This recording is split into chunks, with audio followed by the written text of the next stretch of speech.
Harga minyak dunia melonjak lebih dari 7% hingga kembali menembus level $100 Amerika per barel di awal perdagangan Senin, seiring rencana Amerika Serikat memblokade jalur pelayaran menuju Iran melalui Selat Hormuz setelah negosiasi damai antara Washington dan Teheran gagal mencapai kesepakatan.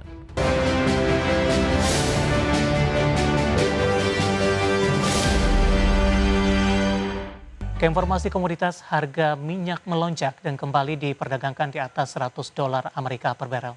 Harga emas melanjutkan koreksi ke level terendah dalam sepekan setelah gagal Amerika dan Iran untuk mencapai kesepakatan. Sementara harga batu bara koreksi di pekan lalu di tengah dipengaruhi penurunan harga minyak. Harga minyak dunia melonjak lebih dari 7% hingga kembali menembus level $100 Amerika per barel di awal perdagangan Senin, seiring rencana Amerika Serikat memblokade jalur pelayaran menuju Iran melalui Selat Hormuz setelah negosiasi damai antara Washington dan Teheran gagal mencapai kesepakatan. Melansir Reuters, minyak mentah Brent tercatat naik 7,05% di $101,91 Amerika per barel setelah ditutup turun 0,75% di Jumat pekan lalu. Sementara WTI Amerika melonjak 7,86% ke level $104,16 Amerika per barel usai melemah 1,33% di sesi sebelumnya. Harga emas melemah ke level terendah dalam hampir sepekan di awal perdagangan Senin, tertekan penguatan dolar Amerika Serikat dan dipicu rencana Amerika untuk memblokade Selat Hormuz yang berpotensi mengganggu ekspor minyak Iran setelah negosiasi damai kedua negara gagal mencapai kesepakatan dan meningkatnya kekhawatiran inflasi akibat lonjakan harga energi. Mengutip Reuters, harga emas spot turun 1,1% ke $4.694,30 Amerika per troy ounce. Harga batu bara dunia masih bergerak turun sepanjang sepekan terakhir.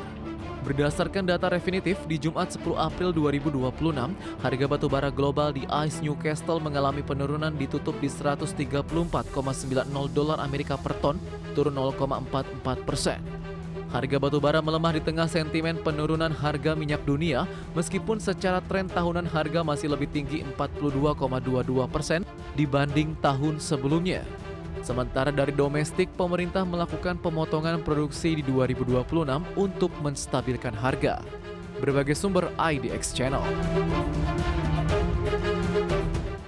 Dan seperti apa update terkini pergerakan harga sejumlah komoditas yang berhasil dihimpun oleh tim redaksi kami sampai dengan sore hari ini waktu Indonesia Barat. Dapat Anda saksikan grafis di layar televisi Anda, minyak WTI menguat signifikan di 6,81% di level $103,18 Amerika per barrel. Nikel menguat di 2,08% di level $17.552 Amerika per metrik ton. Emas masih melemah di 0,77% di $4.751 Amerika per troy ounce. Sementara CPO kontrak Juni 2026 menguat di 0,31% di level Rp4.552 Malaysia per tonnya. Informasi emiten pemirsa di mana PT Sinergi Inti Andalan Prima Tbk atau INET berencana mengakuisisi 60% saham PT Sarana Global Indonesia atau SGI, di mana aksi korporasi dilakukan melalui penyertaan modal senilai Rp280,40 miliar. Dikutip dari Keterbukaan Informasi Bursa Efek Indonesia, PT Sinergi Inti Andalan Prima Tbk atau INET akan mengambil sebanyak 180.000 lembar saham baru atau setara 60% dari total saham ditempatkan dan disetor PT Sarana Global Indonesia atau SGI setelah transaksi. Harga pelaksanaan investasi tersebut ditetapkan di Rp1.557.799 per saham.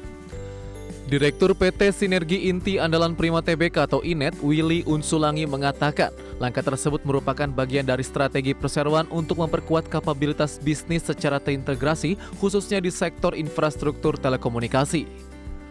Perseroan memandang investasi di PT Sarana Global Indonesia sebagai langkah strategi untuk memperkuat kapabilitas end-to-end dalam pengembangan infrastruktur telekomunikasi, khususnya jaringan kabel fiber optik bawah laut. Dengan transaksi ini, perseroan akan jadi pemegang saham pengendali SGI dan menjadikan perusahaan tersebut sebagai entitas anak.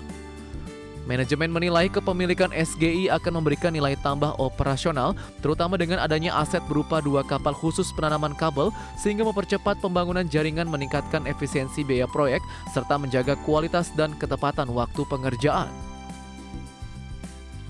Dari sisi nilai transaksi, aksi korporasi ini tergolong sebagai transaksi material karena mencapai 65,33% dari total ekuitas perseroan berdasarkan laporan keuangan audit per 31 Desember 2025. Meski demikian, transaksi ini bukan merupakan transaksi afiliasi maupun benturan kepentingan.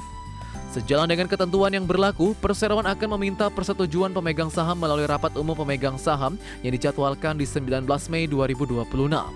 Berbagai sumber IDX Channel.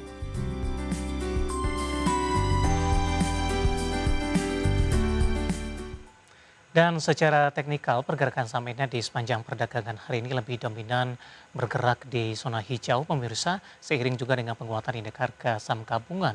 Dan dari sisi teknikal hampir mirip, di mana saham Indef dibuka di zona merah tadi, pasca di pembukaan tertekan kemudian berbalik ke zona hijau dan mengalami penguatan yang cukup signifikan. Langsung saja kita ke grafis yang pertama, pemirsa, saham Indef dibuka di level 274 di zona merah setelah ditutup menguat di perdagangan akhir pekan lalu di level 284. Kemudian pada pukul 10:15 saham Indef berbalik ke zona hijau di level 292 di 11.40 menguat ke level 308. Pada penutupan sesi pertama pada siang tadi penguatan tertahan di 302, kemudian di pembukaan sesi kedua penguatan lebih ke arah terbatas di level 300-an. Namun, di 1 jam jelang penutupan perdagangan di hari ini, saham Indef kembali mengalami penguatan yang signifikan dan sempat menembus ke level intraday hari ini di 314 pemirsa. Saat ini, laju penguatan kembali terbatas di 8,45% di level 308. Kita akan coba lihat pergerakan saham Indef dalam beberapa bulan terakhir. Di perdagangan 23 September, masih bergerak di level 238, 2 Desember mengalami penguatan yang signifikan ke 650-an, bahkan di perdagangan pekan pertama di Januari, Indef melesat di 685, Februari, Maret, dan April kembali cenderung tertekan, memangkas 50%, lebih ya dari capaian tertinggi di 685, hampir mendekati ke 700-an, dan saat ini kembali diperdagangkan di level 300-an. Dari sisi valuasi dengan beberapa indikator yang ada, kita akan coba lihat dari posisi PER-nya di 275,91 kali, PSR-nya di 73,59 kali, PBV-nya di 15,74 kali, dan PCFR di 19,29 kali. Ya, kombinasi secara fundamental, teknikal, dan juga dari sisi valuasi, dan semoga bisa menjadi salah satu referensi untuk Anda, pemirsa IDX Channel. Beralih ke informasi indikator perdagangan lainnya, pemirsa, di mana nilai tukar rupiah melemah terhadap dolar Amerika Serikat di perdagangan pertama pekan ini seiring penguatan dolar Amerika Serikat di pasar global.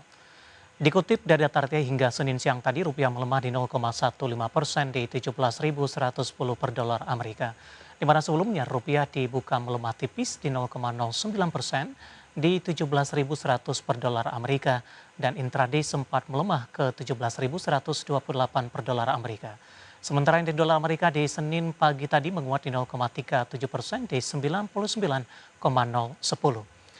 Dolar Amerika Serikat melonjak seiring investor kembali memburu aset aman setelah pembicaraan panjang antara Washington dan Teheran belum menghasilkan kesepakatan damai. Kondisi ini membuat pasar kembali dibayangi ketidakpastian. Sementara itu Presiden Amerika Donald Trump menyatakan Angkatan Laut Amerika akan mulai memblokade Selat Hormuz, jalur sempit yang dilalui sekitar 20% pasokan energi harian dunia dan yang secara efektif telah ditutup Iran sejak perang pecah pada akhir Februari lalu. Kita akan update seperti apa pergerakan nilai tukar rupiah terhadap sejumlah mata uang utama berikut ini. Dapat Anda saksikan grafis di layar televisi Anda, pemirsa.